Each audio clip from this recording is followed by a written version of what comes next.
What's up, YouTube family? It's your boy, Taco Montana, back in the building once again. I want all y'all to go out there and pick up a copy of the Taco Montana Clandestine Hustler by shopping Amazon.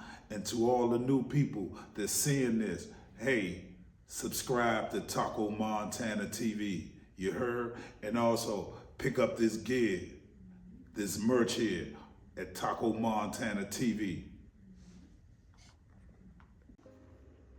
What's up, YouTube? It's your boy, the boss, back in the building once again with another video from another inspiring, impactful individual on the Taco Montana show today.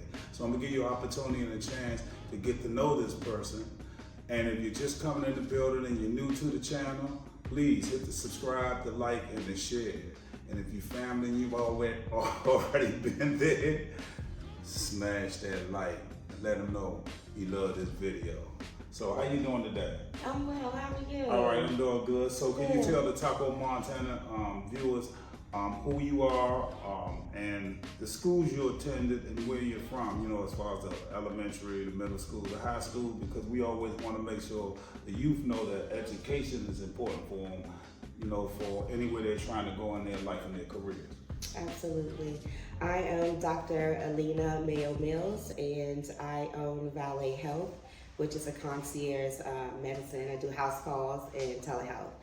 I grew up in Washington, D.C. Salute, D.C. I attended Rudolph. Okay, Rudolph. Elementary school until one of the teachers hit me. You know, back then, Taco, they get hit you. Yeah. You know what I mean? You So, ain't playing that. No, my dad wasn't playing it. Oh. So we ended up coming back to Maryland schools. Oh my God, please! I know it can't be used against me now, but we came to Maryland using my aunt's address, so that I can go to Montgomery County schools. Okay. My dad did not believe in physical discipline. Right. So they didn't have the right to do that. But fast forward. I'm a graduate of BCC High School, that's Chevy Chase. Okay.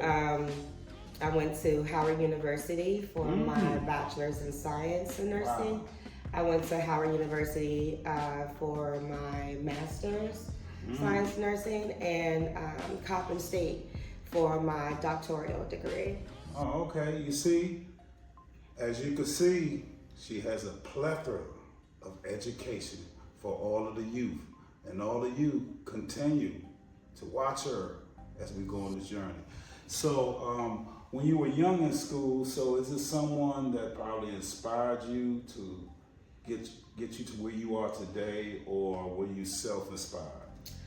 A little bit of both. Okay. I grew up in an environment where we saw affluent blacks, and we had our low-income blacks. So that's my mom, and you know that. So I got to see what I wanted. Okay. Right. And then how to get there. So how to get there was influenced by family. Okay. But my mother struggled with addiction. Right. And I grew up in that atmosphere and realizing that that's not what I wanted. Okay. For myself or my brothers. Right. Or my family. So having a strong father influence, always around, always there, gave me that tenacity also. So I got to continuously see black people doing very well for themselves. Right. Right.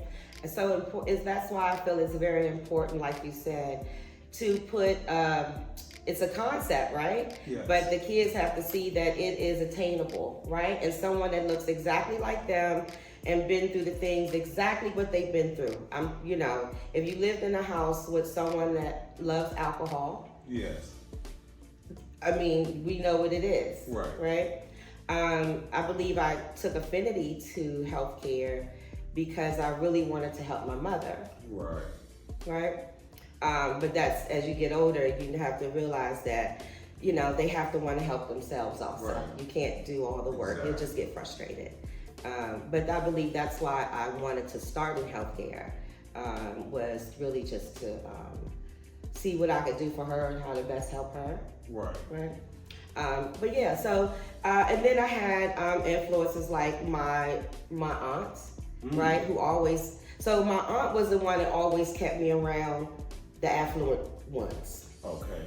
I think there could have been ones that I could have cared less if I was there or not. Right. Right. So I absolutely love that, and I remember that, and I think that that's what kind of gave me that drive to do better, to want to see better for my family also. That's wonderful. And now, a moment for my sponsors. Taco Montana Collection. Get that by reaching out to the Real Taco Montana on IG and get you some of that boss gear. Getting back to what we're doing. Also,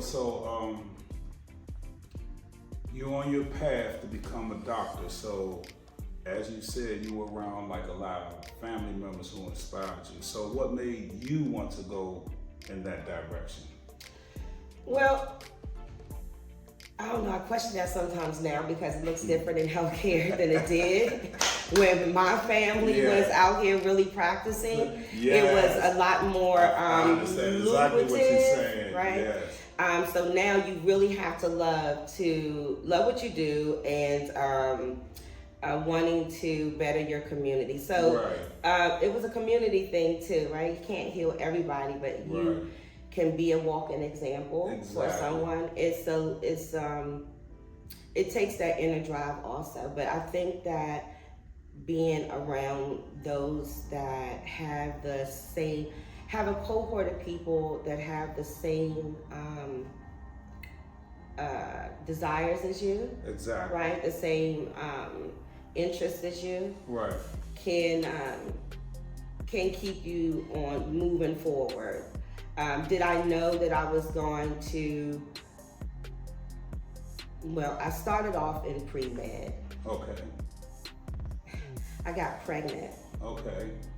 Life happens. Okay, and then nursing was like, if you do this, you can get out in 18 months of school, right? Because now I have a child to think about also, right? So that's kind of changed the trajectory. Initially. But in nursing, being in an ICU, working at DC General, which I said if they ever open that hospital up again, I would be right back. I was born in DC General. You know? Love. Unit 22. Unit 22 was a reality show before it ever came out. That was a trauma unit. And those that live here know what it is. Yes. But I think being in I did trauma, I did the ICU, I did the OR for many years, but in those professions, those specialties, it's a short-lived relationship. You're more impactful if you're in the community, right? And that's what brought me back out, because how could I be an influence and provide prevention? We have a sick model here in the United States, and the way the model is really doesn't allow us to educate. We prescribe, right? We're prescribers. We diagnose and prescribe and we help you that way, but I'm one for mitigation and prevention. And that's kind of what led me out of the hospitals into my own space. Oh, wonderful. Do y'all hear that? I mean, just look into the camera, just think about that. That's love. And that's what we need in these communities. Y'all need to cut that out.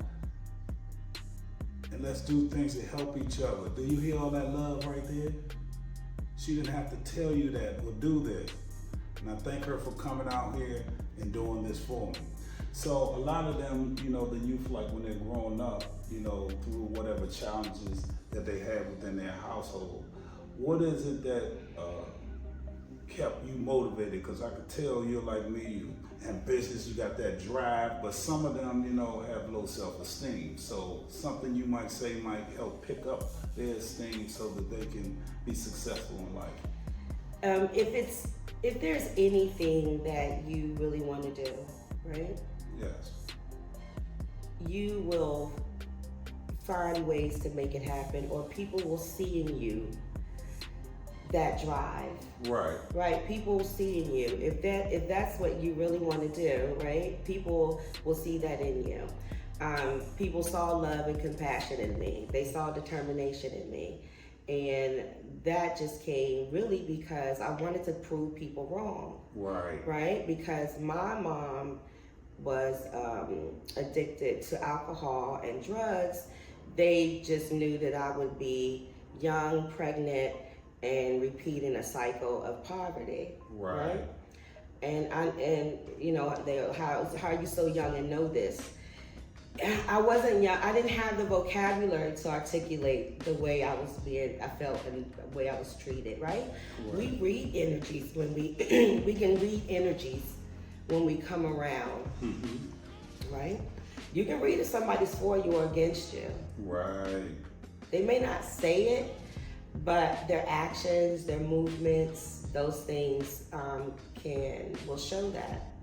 And in healthcare and as a doctor, 80% of my assessment is really looking at you and watching you, right? The way you talk to me, the things that you do while you're talking to me, certain things. So that's a lot of my assessment, right? And then I get down into the what we say is objective, or those are the labs and things like that. But then again, but a lot of that is about me looking and listening to you and hearing what you're saying. And in the sick model today, that doesn't happen. But for somebody that is young, if it's something that you want, I'm telling you, I mean, I tell myself, and I tell my daughter, and I tell my son that if it was easy, anybody could do it.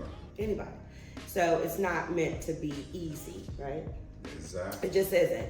You know, I paid for my punishment. That's what I say. I paid Howard to do all those things I had to do to get through school, right? Because I was determined to do that. That's wonderful.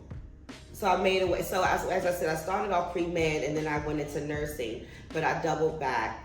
I think I'm exactly where God wanted me to be. Exactly.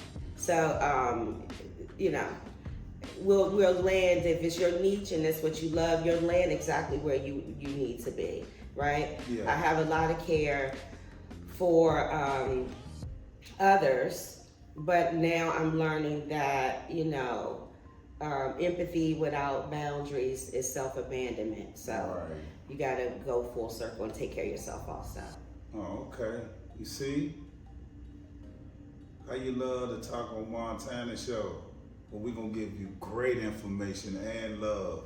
So it's another thing, since you mentioned you had 2 kids, you know, a topic that kind of I felt a little about it, and that's the Carmelo Anthony. You know, I don't know if you followed the case, but it's in Frisco, Texas, where one of the young boys who come from a 2-parent household, there was like allegedly a murder.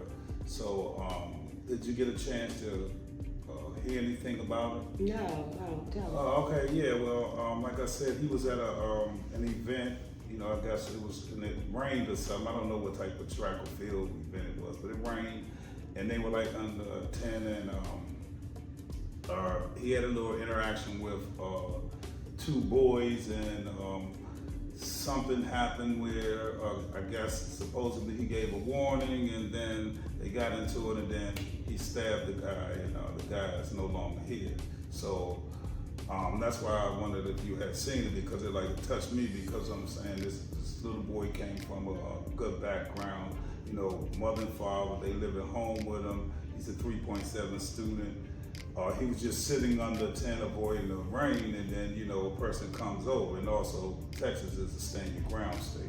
So that's why, like I said, I had a little effect with me, because of the show is about excellence amongst our people, because what they've always done when I was growing up was showing out people in the negative image. So that's why I bring on talented people who look like us so that they'll see that that's a myth what they're saying. So that's what the Taco Montana show is basically about, you know.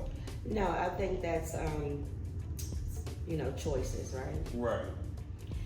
And impulses and being in situations where you have to make those decisions. I have a son raising in the city. Right. And I'm a solo parent because I'm a widow. Right.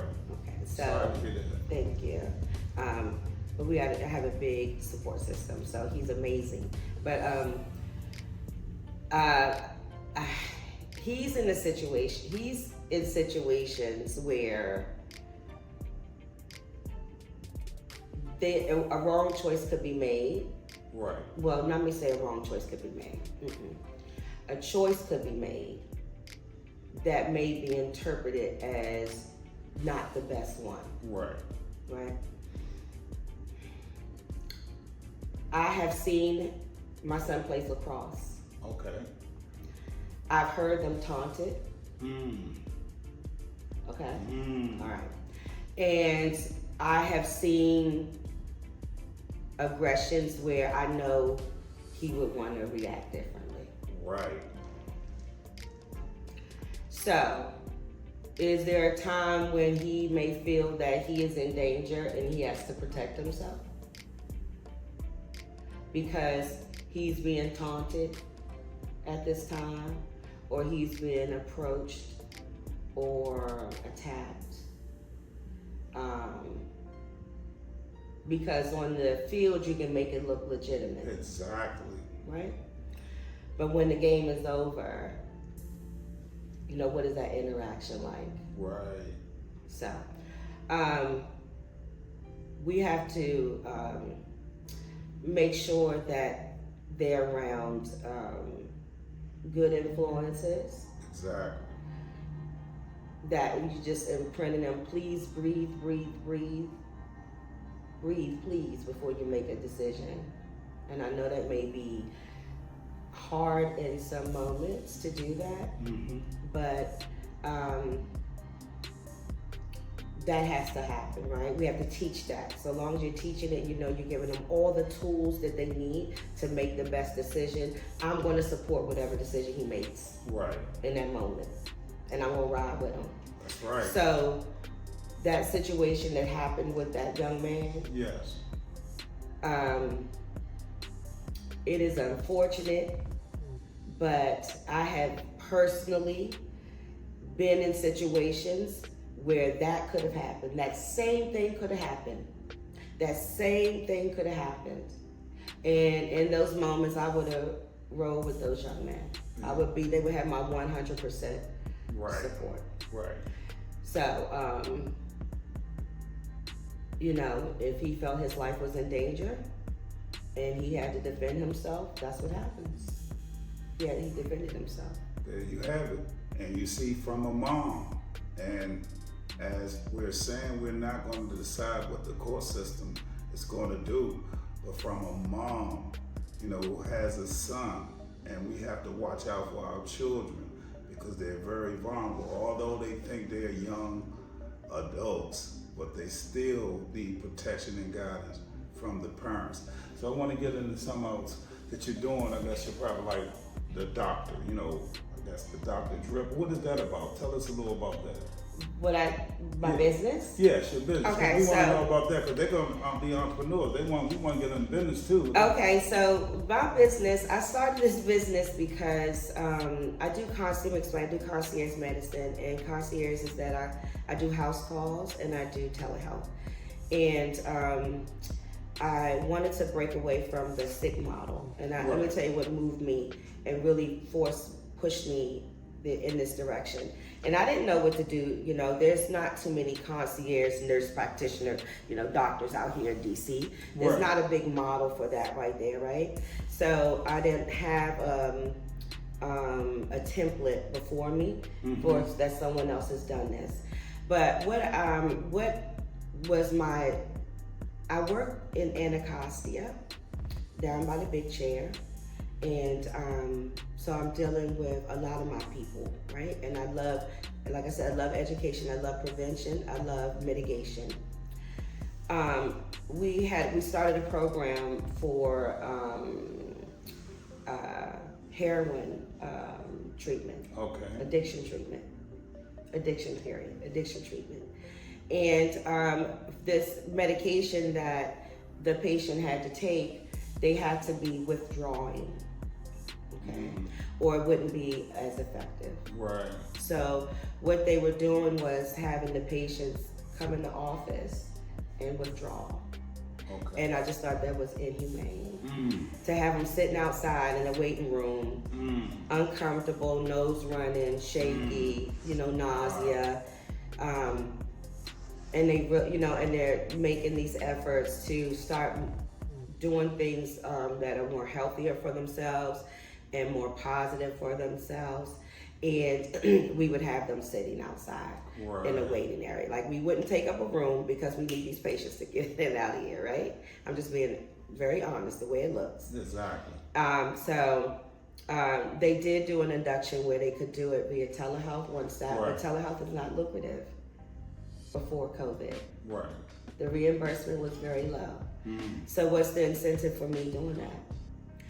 So you come in the office, it's a different reimbursement. I'm just gonna, that may be a little bit too much, but it's a different reimbursement. So I did not like that model because if that was my mother. That's it. Would I want her sitting out there? Nope. Would I want people walking in and out of this waiting room, checking in for whatever reason, and she's uncomfortable? So I was like, that's not a good look, right? They shouldn't have to do that. It's already enough that they're going through the withdrawals. If we want them to be successful, then we give them all the tools, the space, the environment that they need to do that. Right. Which then leads me to why I started doing Botox. Because it was my way into aesthetics. I started giving free Botox to my patients that were clean for 3 months. So the women got free Botox and the men got free Botox. And there was a pharmacy that supported what I was doing. Because I believe if you feel good and you look good, you act good. The way you think is the way you feel, and the way to feel is the way you act. So if I'm giving them, it's already enough. They look rough. They've been through some things, right? And if I could just take a wrinkle away.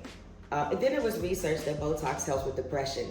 So I just put all this together and made an argument that I really want to provide this extra service to my patients so that they really begin to feel better. And as they go out to, maybe job interviews or speaking or helping others in their situation, that they would feel good about themselves. So that kind of introduced the aesthetics part into my practice. So that's kind of how I got started with the concierge piece. So, with DC, you got to do your LLC and those types. You get your model together first. You think of your model, and now you have AI. I'm just gonna put it out there. That's easy. AI is a great resource. You be very specific in your chat. I didn't have that, but you be very specific in your chat, and a whole model can pop up for you that you can use to go down to DC, get your license, go to banks if you want to go in that route, get a loan for your business. It's wonderful.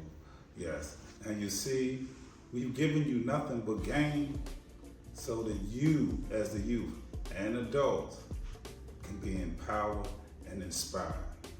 So, Doctor, can you do one more thing for me? Can you say something positive for the youth out there, so that they'll do the right thing like Spike Lee and, get their opportunity to be excellent as you have become? Oh, thank you. Anything that you put your mind to, you can absolutely accomplish that. Once you get there, you have a goal, and you set that goal and you do that. I'll give you an example. If you want to be an athlete, if you want to be entertainer, if you want to be in academics and education or in healthcare, There's a path for that, and you find the right people. And I know that's so crazy to say. We have recreation centers here. We have the Boys and Girls Club. There's resources at your school. You can find your space, right? And you start talking to things and put it out there in the universe. And it's baby steps. One thing about our kids, you guys, many of y'all want things right now. I worked very, very hard, many years of school, and it wasn't consistent. There were breaks along the way. As I said, I had a baby change my trajectory, but I didn't give up. Right, so I go back. I had to take out loans the second time. You know, that's what I had to do to get where I wanted to be. Right. So with that, knowing that it's not happening overnight, you're going to be persistent. Walk what you talk, because people are always looking at you. There'll be opportunities for you. Opportunities to collaborate. I collaborate with another amazing DC female entrepreneur. Oh, that's wonderful. Yes. Amani Stedman at the Lifestyle Show. Yeah. It opens up doors that way also. She's a stylist. Oh, that's wonderful. She does. I'm just saying, like, there's different things we can do. And she has a store, right? She styles all the plays, all the church shows, all of our local celebrities. That's inspiring. Right? She caters to men. Okay. Hair, beards and things like that. So find your niche, and whatever it is you love to do, pursue it aggressively with no excuses or apologies, and you will obtain it. It's not overnight. Some people overnight, because this Instagram, this internet thing is, you go viral, you could be big overnight. Overnight celebrity. Overnight celebrity. But for me, I had to put the work in. And a lot of times that's what it is. Be consistent and put the work in. Yes. We'll see you. And you can reach out. There's ways to reach out and contact me. I love to mentor. Okay. Educate. My daughter has an ice cream truck. I mean, we can keep it moving. Like, it's out here. Oh, wow. See, entrepreneurs, that's a wonderful thing. But due to certain circumstances, I'm sorry, when it comes to the lady, we're no longer giving you access to them. You can come through us, and if you're vetted properly, then we will allow you to reach them. It's because I've been around the world, and no problems out there, and I don't need no stalkers to inform to these women, and you know who you are. But anyway, as I've said, women are our teachers. And you need to listen, and then you're going to learn something today. As we proceed to give you what you need, always the Taco Montana Show. How you love that? What's up, YouTube family? It's your boy, Taco Montana, back in the building once again. I want all y'all to go out there and pick up a copy of the Taco Montana Clandestine Hustler by shopping Amazon. And to all the new people that's seeing this, hey, subscribe to Taco Montana TV. You heard? And also pick up this gear, this merch here at Taco Montana TV.